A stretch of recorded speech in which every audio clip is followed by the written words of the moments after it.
An ongoing topic, both in Sutrayana, Mahayana Sutrayana, and in Vajrayana, is the topic of Amitabha Buddha and Amitayus Buddha. Amitabha and Amitayus are two different, distinct Buddhas who are often conflated in Vajrayana Buddhism and especially within Tibetan Buddhism. And Amitabha typically appears in what's called Nirmanakaya form. So he looks like a Buddha wearing, he's red in color, but he wears robes like Shakyamuni Buddha would. Whereas Amitayus Buddha is typically shown as a peaceful deity. He's typically shown with long hair in a bun on the crown of his head and some falling loosely over his shoulders, 16 years of age, wearing lots of jewelry and finery.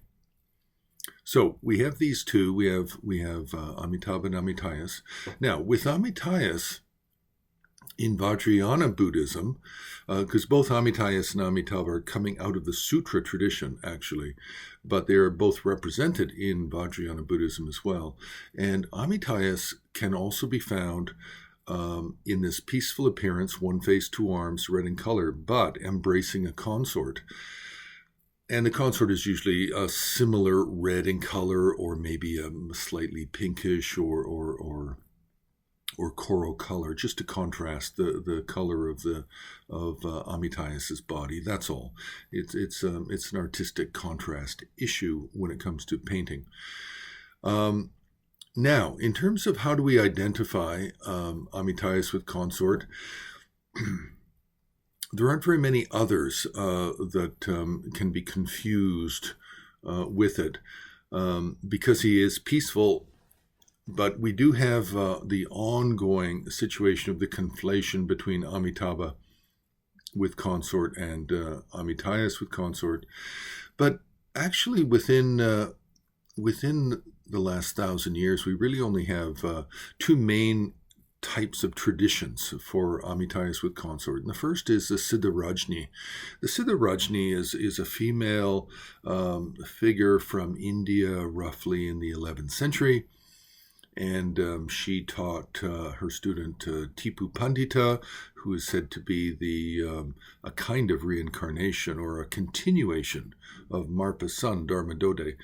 And then this tradition from Tipu Pandita is passed on to Rechungpa, the student of Milarepa, and then Rechungpa returned to Tibet and then gave the initiation for the Amitayus with consort to Milarepa, and then later to Pakmodrupa and also to the first Karmapa and others. So with the Siddha Rajni tradition, we have several different types. We have a 33 deity mandala, we have a 22 deity mandala, we have a form without any retinue figures, and then we also have a white Amitayus, I think with 6 arms as well, with consort. So these are the basic ones that we find in art that relate to Siddha Rajni. Now, in terms of the second tradition in Tibet, what we have is we have the Nyingma revealed treasure tradition, and with that, it appears in art to be a very late tradition, and it comes about from the period of the 19th century with Khyentse Wangpo, and then with the 20th century with Dilgo Khyentse Rinpoche. So with the Khyentse Wangpo, we have the Tsasum Nyingtig, and in that tradition of revealed treasure, we have this Amitayus with consort, and we do find art with this, primarily coming out of Dzongtsar Monastery and related monasteries to Khyentse Wangpo.